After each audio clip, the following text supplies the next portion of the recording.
are you, friend? I hope that you will be fine. Today we shall discuss BA part third year poem.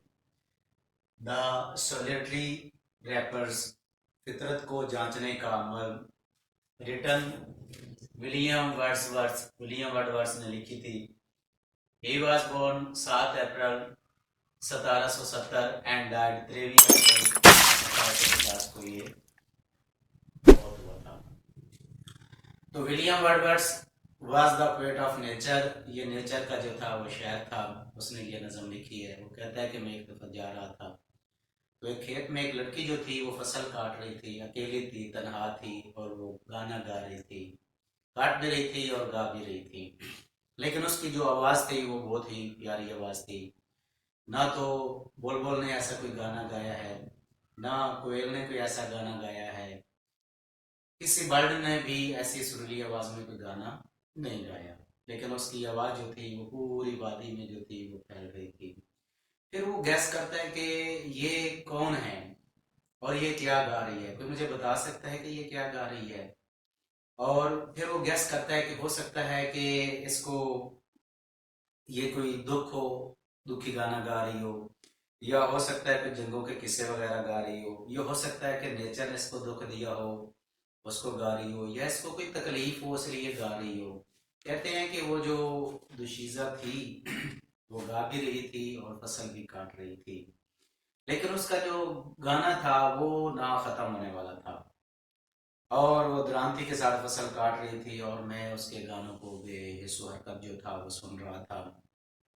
और पहाड़ी के ऊपर मैं चढ़ता गया और उसका जो गाना था ना वो मेरे दिल में क्या हो गया था, फिक्स्ड हो गया था. और काफी अरसे तक वो मेरे दिल में ही रहा, उसको मैं भूला नहीं. दोस्तों ये था उसका पोएम का समझ लो लबे लुबाब था. तो आज हम इसको जो है ना वो लाइन बाय लाइन करते हैं और मुश्किल मीनिंग के वर्ड के मीनिंग भी साथ साथ करेंगे. तो पोएम का जो स्टार्ट होता है वो यहाँ से होता है कि बी होल्ड हर. बी होल्ड का मतलब होता है देखो. B hold,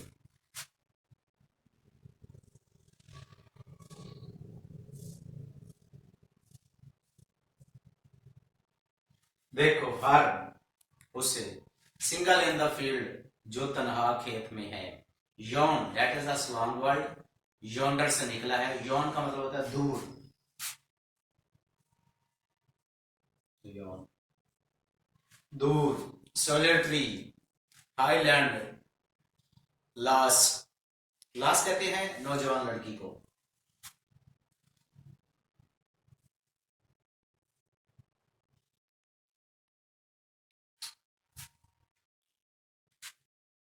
wrapping and singing by herself, जो फसल काट रही है और गा भी रही है.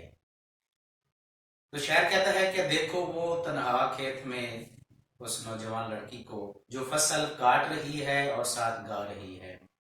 स्टॉप हेयर, मैं वहां पे रुक गया. और जेंटली पास, और आराम से उसके करीब गुजरा.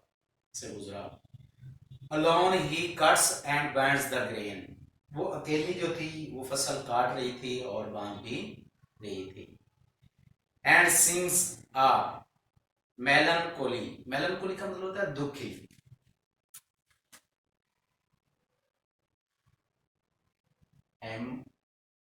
MELAN, CHOL.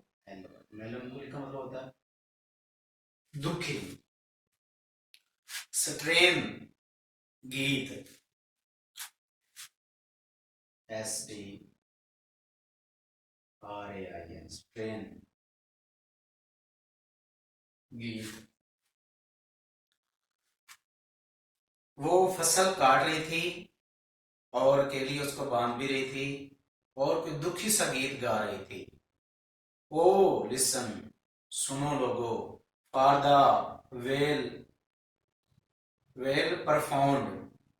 वेली का वेली परफॉर्म का मतलब होता है गहरी वादी. परफॉर्म, वेली परफॉर्म गहरी वादी. ये वेली परफॉर्म.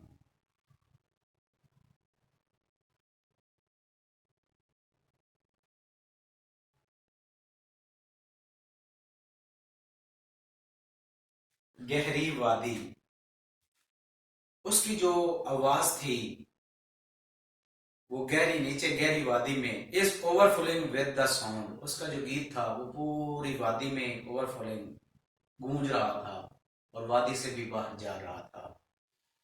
नो नाइटिंगेल, किसी बुलबुल ने, हैड नेवर, इसको चैंट भी पढ़ते हैं और शैंट भी पढ़ते हैं, किसी बुलबुल ने भी ऐसा गीत नहीं गाया। शैंट,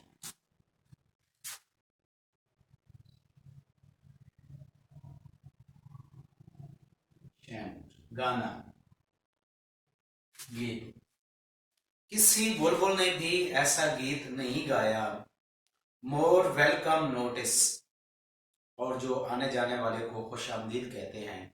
टू वेरी बैंड्स, वेरी कहते हैं कि थका हुआ, बैंड्स काफले, जो थके हुए काफलों को खुशामदीद कहते हैं, वेलकम कहते हैं।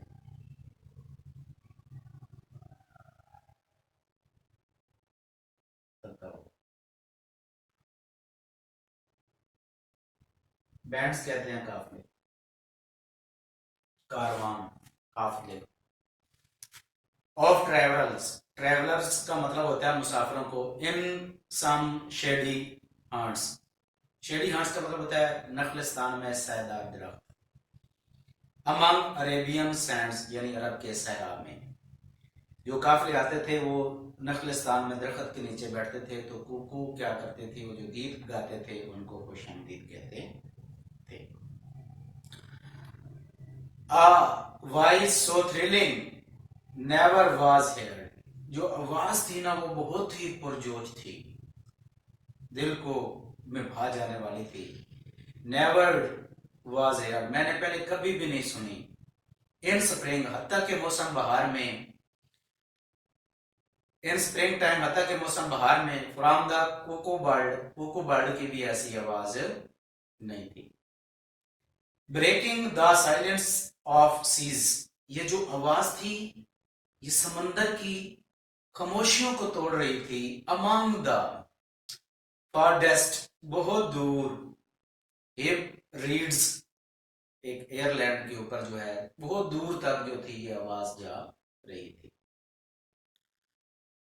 Will no one tell me what she sings, कोई मुझे बता सकता है कि ये क्या गा रही है। परहैप्स, शायद, प्लेंटिव नंबर फॉलो, प्लेंटिव का मतलब होता है दुखी, plaintiff, P L A,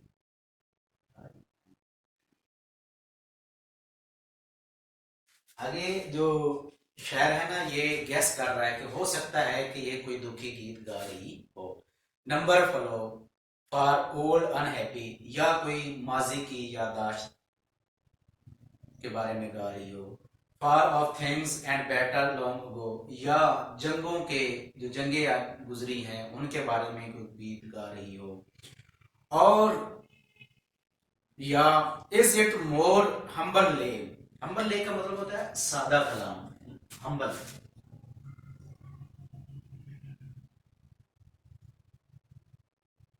UM B, आजिज़ी इसको बोलते हैं, सादा कलाम भी बोलते हैं। ले कहते हैं वो एक जो टून होती है, सादा गीत गा रही है। फिमिलर मैटर ऑफ डे, यस दिन की मुनासबत के हवाले से कुछ गा रही है। सम नेचुरल सारो, या इससे क्या नेचर ने उसको कोई दुख दिया हो। लॉस और पेन, या इसको कहीं तकलीफ हो रही हो। दैट हैज बीन, या इसको तकलीफ हो चुकी हो। एंड मे बी अगेन, या इसको दोबारा भी होगी। अब ना ये गेस कर रहा है कि ये क्या चीज गा रही है। वट एवर द थीम्स, इसका जो थीम है, द मेडन्स कहते हैं दुशीजा को, नौजवान लड़की, मेडन्स।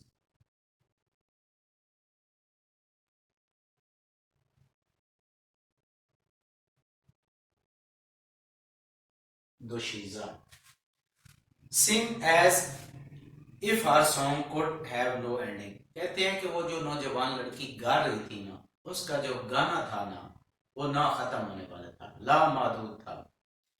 आई सा हर सिंगिंग एट हर वर्क, और मैं देख रहा था कि वो गा भी रही थी और साथ साथ काम भी कर रही थी।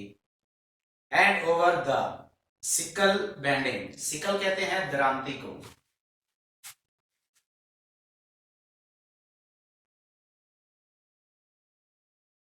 सिकल दरांती,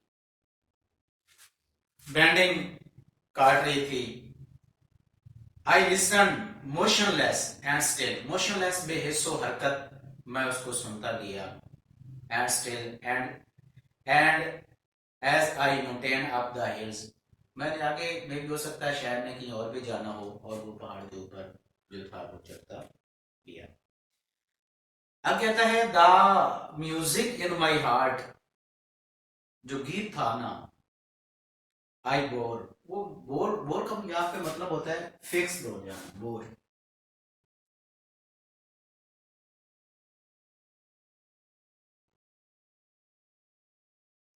फिक्स हो गया था, वो जो गीत था ना वो मेरे दिल में समा गया था, फिक्स्ड हो गया था। Long after it was heard no more, मैंने काफी लंबे अरसे तक इस जैसा कोई गीत जो था वो नहीं सुना था।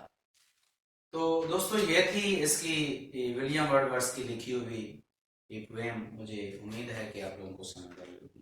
Thank you.